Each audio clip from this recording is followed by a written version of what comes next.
दुनिया के सबसे लोकप्रिय नेता जो है नरेंद्र मोदी हैं दुनिया के सबसे लोकप्रिय नेता हैं।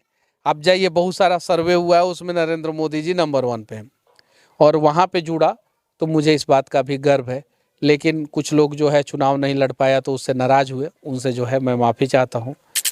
ऐसा बोल दीजिए इंट्रोडक्शन में कि बहुत सारे लोग कमेंट करने लगे कि डोनाल्ड ट्रंप के जगह पे मनीष कश्यप हो गया है।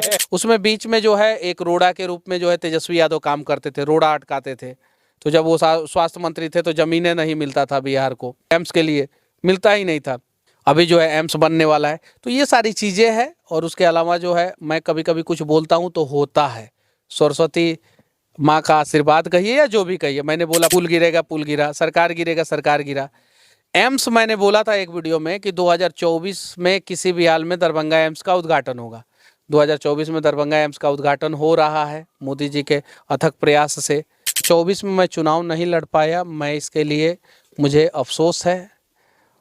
मुझे चुनाव लड़ना चाहिए, लेकिन मतलब कि वीडियो कट करके नहीं चलाना है। लेकिन मैं जहाँ हूँ वहाँ पे मैं खुश हूँ और मुझे मान सम्मान मिला। मैं भारतीय जनता पार्टी से जुड़ा हूँ।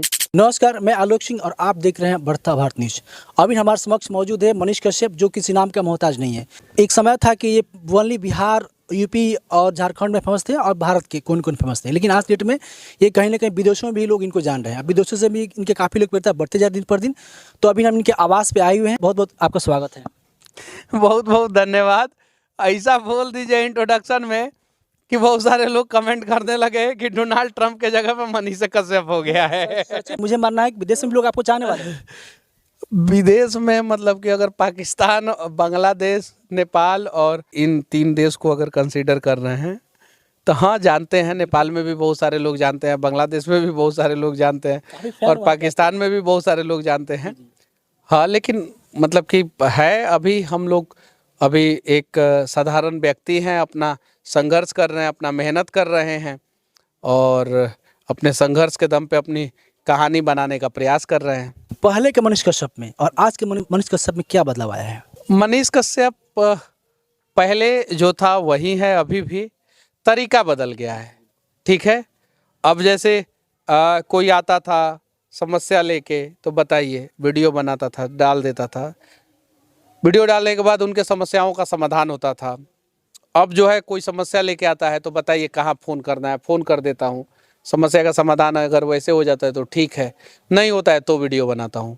तो अब जो है बहुत सारे लोगों का समस्या का समाधान तो फ़ोन ही पे हो जाता है, बहुत सारे लोगों का।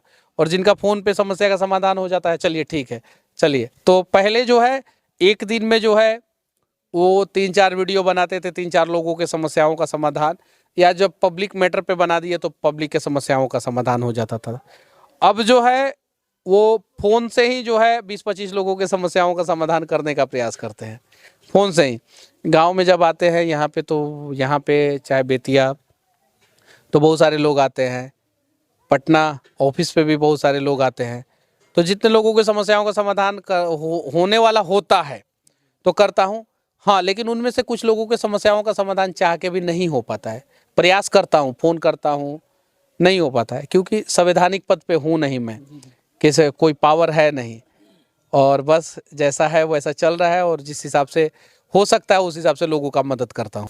किसी कारणवश 2024 का लोकसभा चुनाव आप नहीं लड़ पाए, लेकिन 2025 में विधानसभा चुनाव होने वाला है। पहले 2024 का मैं बता देना चाहता हूँ। देखिए, 25 और 24 को आप मिक्स मत कीजिए। 2024 में मैं चुनाव नहीं लड़ पाया, मैं इसके लिए मुझे अफसोस है। मुझे चुनाव लड़ना चाहिए, लेकिन मतलब कि वीडियो कट करके नहीं चलाना है। लेकिन मैं जहाँ हूँ वहाँ पे मैं खुश हूँ और मुझे मान सम्मान मिला। मैं भारतीय जनता पार्टी से जुड़ा हूँ और ये दुनिया की सबसे बड़ी पार्टी है। दुनिया के सबसे लोकप्रिय नेता जो है नरेंद्र मोदी हैं दुनिया के सबसे लोकप्रिय नेता हैं। आप जाइए, बहुत सारा सर्वे हुआ है, उसमें नरेंद्र मोदी जी नंबर 1 पे हैं। और वहाँ पे जुड़ा तो मुझे इस बात का भी गर्व है। लेकिन कुछ लोग जो है चुनाव नहीं लड़ पाया तो उससे नाराज़ हुए, उनसे जो है मैं माफ़ी चाहता हूँ। मुझे बेहद अफसोस है, लेकिन कहना चाहता हूँ कि मैं जहाँ हूँ वहाँ ठीक हूँ और मैं अब काम कर रहा हूं और काम धरातल पे लोगों को दिख भी रहा है। बहुत सारे लोग कह रहे थे कि 5 महीना में क्या हो जाएगा, 6 महीना में क्या हो जाएगा। रक्सौल एयरपोर्ट के लिए जमीन अधिग्रहण का काम चालू हुआ कि नहीं हुआ? हुआ ना। तो क्या हो जाएगा 6 महीना में? रक्सौल हल्दिया एक्सप्रेसवे पास हुआ ना, हुआ कि नहीं? 5-5 एक्सप्रेसवे गया में जो है मतलब कि बिजनेस हब बनने वाला है, तो बहुत इंडस्ट्रियल कॉरिडोर बनने वाला है। तो बहुत सारी चीज़ें हैं देश के यशस्वी प्रधानमंत्री नरेंद्र मोदी जी के नेतृत्व में जो है बिहार के लिए हो रहा है बहुत सारी चीज़ें। अभी आप लोगों को एक खुशखबरी देना चाहता हूँ कि 13 तारीख को मोदी जी जो है वो दरभंगा एम्स का उद्घाटन कर दे, दरभंगा आने वाले। तो ये सारी चीज़ें हैं। एम्स के लिए मैंने 50 से ज़्यादा वीडियो बनाया था दरभंगा एम्स के लिए। दरभंगा में भी जाके, वहाँ पे ज़मीन पे भी जाके, और वहाँ पे गोपाल जी ठाकुर सांसद हैं, उन्होंने भी प्रयास किया, बहुत प्रयास किया। फिर संजय झा जी हैं, जदयू के, जनता दल यूनाइटेड के नेता हैं, उन्होंने भी जो है बहुत प्रयास किया। नरेंद्र मोदी जी भी बहुत प्रयास किए। उसके बाद सबने प्रयास किया तो जाके जो है दरभंगा एम्स पास हुआ। उसमें बीच में जो है एक रोड़ा के रूप में जो है तेजस्वी यादव काम करते थे, रोड़ा अटकाते थे। तो जब वो स्वास्थ्य मंत्री थे तो ज़मीनें नहीं मिलता था बिहार को, थी एम्स के लिए मिलता ही नहीं था। अभी जो है एम्स बनने वाला है। तो ये सारी चीज़ें हैं। और उसके अलावा जो है मैं कभी कभी कुछ बोलता हूँ तो होता है। सरस्वती माँ का आशीर्वाद कहिए या जो भी कहिए, मैंने बोला पुल गिरा, पुल गिरेगा, पुल गिरा, सरकार गिरेगा, सरकार गिरा। एम्स मैंने बोला था एक वीडियो में कि 2024 में किसी भी हाल में दरभंगा एम्स का उद्घाटन होगा। 2024 में दरभंगा एम्स का उद्घाटन हो रहा है मोदी जी के अथक प्रयास से, ठीक है। उसके अलावा जो है इंडस्ट्रियल कॉरिडोर बिहार में बन रहा है। रक्सौल एयरपोर्ट के लिए ज़मीन अधिग्रहण का काम चालू है, हालांकि थोड़ा सा स्लो गति से है, उसको थोड़ा तेज करने की ज़रूरत है, लेकिन ये सारी चीज़ें हैं। तो होगा, बहुत सारी चीज़ें होगा, लेकिन हाँ, जब चुनाव हम लोग जीत जाएंगे तो और भी स्पीड से काम करने का प्रयास करेंगे। मेरा मानना है कि आपको 25 में आपको कहीं ना कहीं से टिकट जरूर मिलेगा। अब मेरा अपना मानना है कि आप चुनाव जो जीतिएगा, जीतने के बाद आप जरूर मंत्री का पद आपको मिलेगा। मतलब मेरा अपना सोच है। थोड़ा बुरा मुझे बोले मैं क्या करना चाहता हूँ। बीच में मैं इंटरफेयर करना चाहता हूँ। ये सब चीज़ें जो है भविष्य के गर्त पे छोड़ दिया जाए। बस 2024 में मैं नहीं चुनाव लड़ा किसी कारणवश, 2025 में मैं चुनाव लड़ूंगा। 2025 से जो चुनाव जीत रहे हैं, जीतने के बाद सबसे बड़ी समस्या है बेरोजगारी। आज की डेट में देखा है तो शिक्षा स्तर बेहतर होते जा रहा है, दिन पर दिन अच्छा होते जा रहा है, ठीक है ना। तो शिक्षा स्तर बेहतर है, लेकिन बेरोजगारी इतनी बढ़ रही है, इतनी बढ़ रही है कि हमारे यहाँ से मजदूर प्लान बाहर करते हैं, लेकिन हमारे यहाँ बड़े बड़े कंपनियाँ आ नहीं पाती हैं। उस तरह की यहाँ पे व्यवस्था है, ज़मीन भी है, लेकिन होने के बावजूद भी उस पर गहन नहीं हो पाता। बता देना चाहता हूँ, ये बेरोजगारी का दर्द अगर देखना है, बेरोजगारी का दृश्य देखना है तो छठ और दीपावली और होली का समय देख लीजिए। उस समय कितने लोग जो है बिहार आते हैं और बिहार से जाते हैं, ये दिखता है, सबको दिखता है, ठीक है। और इस पे काम होना चाहिए, इस पे काम हो भी रहा है, लेकिन उस हिसाब से नहीं हो रहा है जिस हिसाब से होना चाहिए था। और इस देखिए 1990 से पहले बिहार में बहुत सारी इंडस्ट्रियाँ थी, बिहार के लोग बेरोजगार नहीं थे। 1990 से पहले जो है आपने देखा होगा बहुत सारे अस्पताल में अभी पुराने जो नर्स हैं वो केरला से हैं। बहुत सारे बैंकों में जो है मैनेजर आते थे तब बाहर से, साउथ के लोग आते थे यहाँ पे बिहार में काम करने। बहुत सारे, आप अपने अगर गार्जियन से भी पूछिएगा तो वो लोग बताएंगे। इंडस्ट्री थी हमारे पास, बहुत सारा खनिज संपदा था, चूँकि उसमें से झारखंड हमारे साथ इंक्लूड था, ठीक है। बहुत सारी कंपनियां थी, लालू आए, जंगल राज स्थापित किए, बहुत सारी कंपनियां बंद हो गई, बहुत सारी बंद हो गई।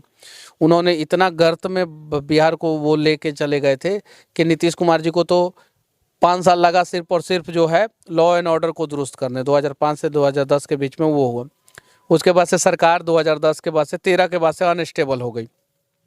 कभी बीजेपी जदयू की सरकार, कभी जदयू आरजेडी की सरकार, कभी जीतनराम मांझी मुख्यमंत्री, कभी तेजस्वी यादव जी उप मुख्यमंत्री, कभी विजय सिन्हा जी उप मुख्यमंत्री, कभी रेणु देवी जी उप मुख्यमंत्री, कभी सुशील मोदी जी उप मुख्यमंत्री। तो अनस्टेबल सरकार हो गई। तो अनस्टेबल गवर्नमेंट होता है तो काम नहीं हो पाता है। तो 2013 के बाद से उस स्पीड से काम नहीं हुआ जिस स्पीड से काम होना चाहिए। अभी जो है गवर्नमेंट स्टेबल हुई है, अभी जो है काम स्पीड से हो रहा है, लेकिन हाँ अभी बहुत सारी संभावनाएं हैं, बिहार में बहुत सारा काम होना चाहिए।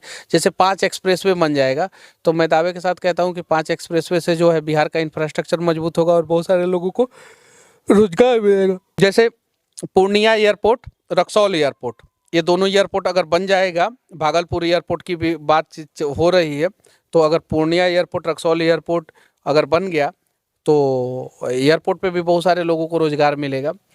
लेकिन और भी रोजगार का मतलब कि स्कोप जो है ढूंढना पड़ेगा, तब जाके जो है बिहार से बेरोजगारी कम होगी।